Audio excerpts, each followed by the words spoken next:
King கோலி, Virat Kohli retire ஆகிட்டாருங்க டெஸ்ட்ல இருந்து. என்ன பண்ணுறதுனே தெரில. 36 வயசு தான் ஆகுதுங்க. சச்சின் 40 வயசுல ரிட்டர்ன் ஆனாரு. ராகுல் டிராவிட் 38 வயசுல தான் ரிட்டர்ன் ஆனாரு. பட் கிங் கோலி ப்ரெஷர் காரணமாக ரிட்டையர் ஆகிட்டாரா என்னன்னு தெரில. பட் விராட் கோலி இல்லாத டெஸ்ட் எங்களால் நினச்சி பார்க்க முடியல. ஏன்னு கேட்குறீங்கன்னா, ஒரு டெஸ்ட்டு கேப்டனாக இந்தியாவுக்காக எக்கச்சக்க சாதனை பண்ணியிருக்காருங்க. இந்தியாவுக்காக மட்டும் இல்லை, வேர்ல்டுலேயே ஒரு மேட்ச், அதாவது டெஸ்ட்டுக்கு கேப்டன் ஆகி 7 தடவை டபுள் செஞ்சுரி அடித்த ஒரே வீரர் அது விராட் கோலி மட்டும்தான். மற்ற நாடெல்லாம் சேர்ந்து கூட 4-3-2 அப்படி தான் இருந்துச்சு. பட் கிங் கோலி ஒரே ஒரு ஆள் கேப்டனாக இருந்து 7 தடவை 200க்கு மேலே அடிச்சிருக்காருங்க. அவர் ஓடியில் எப்படி சேஸ் மாஸ்டரோ, விராட் கோலி கிங் கோலி டெஸ்ட்ல ஒரு ஃபென்டாஸ்டிக் கேப்டன். அப்பேற்பட்ட கேப்டன் பிளேயர் டெஸ்ட் கிரிக்கெட் விட்டு வெளியே போயிட்டாருங்க. ரொம்ப மன வருத்தமாக இருக்குங்க. எல்லாரும் சொல்லுவாங்க அவர் சுயநலத்துக்கு ஆடுவாருன்னு.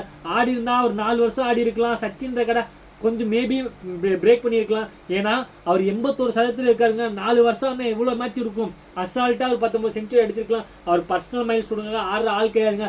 Virat Kohli is team man. என்னை பொறுத்தவரைக்கும் விராட் கோலி கடைசி 4 வருஷமா டெஸ்ட்டில் ஆவரேஜ் 26.5 தாங்க. அந்த ஒரு காரணமா இல்லை ரோஹித் சர்மா ரிட்டையர் ஆகிட்டாரு, நம்ம யங்ஸ்டர்ஸ் வழிவிடும்னு சொல்லி காரணமானு தெரில. என்ன காரணம் தெரியல. பட் மனம் ரொம்ப வருந்துதுங்க. விராட் கோலி சல்யூட்.